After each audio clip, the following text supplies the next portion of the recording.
In a live service game, you are bound to have ideas overlap and crossover. We've seen this plenty with design similarities that I've previously discussed in my overdone design tropes before in the female and the male designs. Today we're going to be looking at the character kits themselves because there is a lot of overlap here as well. I want to delve into this topic to see whether these kits just happen to be similar or if there's an element of laziness that is beginning to occur with just copy and pasting work. For me, the first obvious case of kit overlap had to be between Ganyu and Ayato's bursts. Ganyu creates a big ice circle and rains icicles from the sky. Ayato creates a large water circle and raindrops fall from the sky. Ganyu creates a flower and slides back, while Ayato slides back into a water copy of himself. While they do differ in weapon types and playstyles, they have a considerable amount of overlap that was obvious. It actually made me want to play both of these characters in the same team, as it was fun to watch the enemy get constantly frozen due to both of their bursts working in tandem together. You could even add Kazuha's bursts as an additional overlap, as he creates a large anemo field and swirls different elements within. At least his skill is completely different, as he specializes in jumping to bring enemies in. Having all of these bursts go off on mobile at once made it nearly impossible to see what the heck I was fighting. The next obvious case of kit overlap was honestly worse between Alhaitham and Keqing. I briefly touched on this in my Alhaitham design video, but these two are almost a complete one-to-one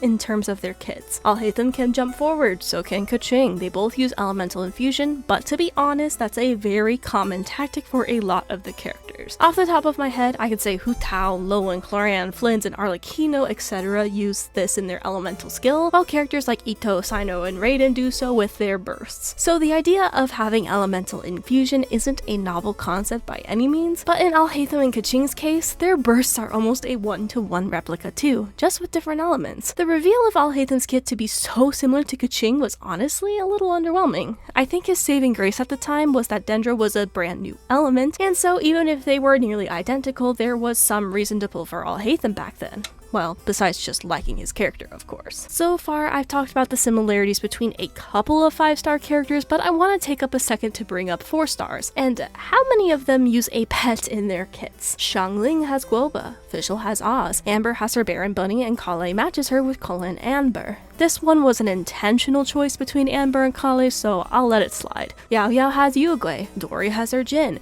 Goro with his little dog, and I'm sure there's a few other characters I'm missing here. For the 5 stars with this trope, we have Linnea with Lumi, Kokomi with her jellyfish, Ito with his cow, and Nefa with her robot, Chiori with her dolls, Farina with her trio, which honestly having 3 of them does help set her apart, and I guess you could throw in Baiju 2 with Changsheng, but his ability just launches the snake for a few seconds and comes back, not staying on the field like the others do. I get that developers likely have existing code that they can reuse for character kits like these, but it can start to get old. Yes, I love these characters and they're adorable pet companions, but after a while, it can get stale. This reminds me of an old Pokemon team that players used to play with that had like Xiangling, Fischl, Amber, and Sucrose, since they all summoned something to aid on their combat on the field. Wow, that was a really long time ago. Let's continue the 4-star talk and discuss a cat theme going on between a handful of them. Diona was the first, as she is an actual cat. Her paw shield was cute. Then there was Kirara, who is a Nekomata, which is like a yokai version of a cat, and generated a cat-like shield but for the Dendro element. She also had a bunch of little cat bombs that exploded on the field. But then we got Lynette, who also uses a cat in a hat to fight in battle. So far, that's 3 characters with feline characteristics that also have this theme translated to their gameplay. Linny also falls into this, but he is a 5-star. Since these characters are actual cats in some degree, I can overlook this. I just wish they incorporated the cat aspect of their gameplay a little differently. Having Diona and Kirara both do shields is kind of a bummer. I get Diona has healing while Kirara does more Dendro application, but I hope you understand what I'm trying to say. With Linny and Lynette, they were able to mix them up, which was nice. But why the heck does the new Yahoda have a cat motif? Did the developers just give up? I feel like Yahoda's kit could be far more imaginative. I'm still salty that the developers didn't directly address why Yahoda's arm is missing. You have to dig through her story to find out why. And maybe her story also reveals why she has cat motifs in her kit too. The biggest overlap that has made a splash in recent times has to be the one between Sandrone and both Kave and Neuvillette. Sandrone swings her claymore around very similarly to how Kave does. If it was just this overlap, I don't think people would really care, but then we saw her charged attack and how it's this giant laser beam. This is very similar to Neuvillette's giant water laser, but it actually feels worse as you can't get the consistent beam on Sandrone unless you pull for her constellations. I look forward to making making a full video dedicated to Sandrone's design as we get closer to her release, but for now, know that the kit being similar to these previous two characters worsened Sandrone's perception. It already wasn't great due to her character design alterations, which I hope to go over in a future video. Before I talk about character kits that I actually think are still unique to this day, I want to go over one more repetitive kit overlap. That is the bursts that do a sudden impact of damage. I'm talking about Wanderer, who does a bunch of anemo damage at once, Rayazli that launches a bunch of cryo at once, Chlorian that has this really cool burst animation only for hers to be a sudden burst of electro damage, etc. You'll see this a lot with many different characters. Very few bursts are different. For example, ones like Yulan during Klee and Xingqiu has a burst that periodically does damage after casting their burst instead of a one and done deal. So many character kits have their burst do a big amount of damage and then it's over with. It made me appreciate other bursts that get a bit more creative, like Farina's. Her HP mechanic and fanfare that buffs the entire team made it interesting. Nahida's burst that creates a dome to boost elemental damage is different. There's quite a few healers that have their burst do an instant heal, but I like kits like Kokome's that heals you a lot, but you gotta be hitting the enemy for it. I fully understand and expect for characters in a gacha game to overlap in their gameplay. You need certain characters to cover certain archetypes, and it's actually healthy for the game to have multiple options. If we only had one shielder, that would suck, but having multiple options for shielders is a good thing. At the same time, I love it when the developers give us something completely new. I want to take a second to go over some of the kits that I still think are unique today, starting with Beidou. I love the fact that you can parry with her skill.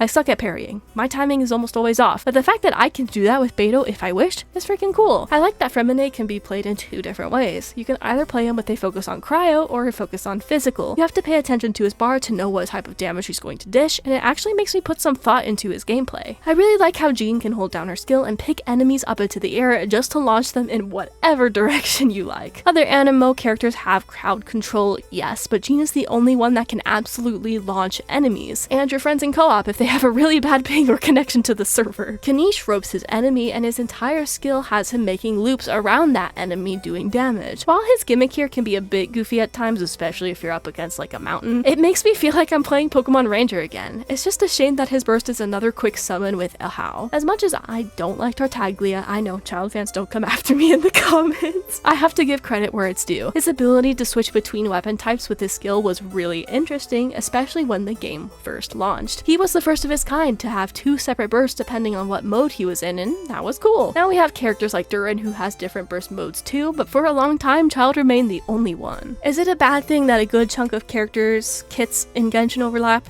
Not necessarily. As I mentioned earlier, having multiple characters that fulfill similar roles is a good thing. If Diona was the only shielder, then everyone would have to be using her. It's good that we have other shielders in the game like Nicole, Baizhu, Kirara, Beidou, etc. to choose from, and it's even better that there's 4-star and 5-star options. Where this becomes repetitive, however, is when a single character copies another character too closely. I think Alhaitham and Keqing is the best example of this. These two are far too similar, and I wish they gave Alhaitham something different for either his elemental skill or burst. Having them match in a 1-to-1 way in their kit was a bummer, and it felt a little lazy. At least with Ganyu and Ayatu they had different weapon types, but Alhaitham and Keqing also both use swords, which adds to the similarities. Shiori is very similar to these two as well, as she was often dubbed the Geo Keqing, but at the very least she can apply Geo constructs with her dolls, which helps set her apart even if just by a little. In a nutshell, having characters fulfill similar roles is a good thing, but having kits become too similar so that they feel more like copies instead of individual characters is where I think repetitive kits can become an issue. Let me know in the comments what you think about the Genshin's character kits. I'm really interested to know what you think, and of course if you enjoyed, please leave a like and consider subscribing. If you really like my videos, you can become a member for just $1 a month. Otherwise, I have other gacha videos you can check out next. I hope to see you in the next one.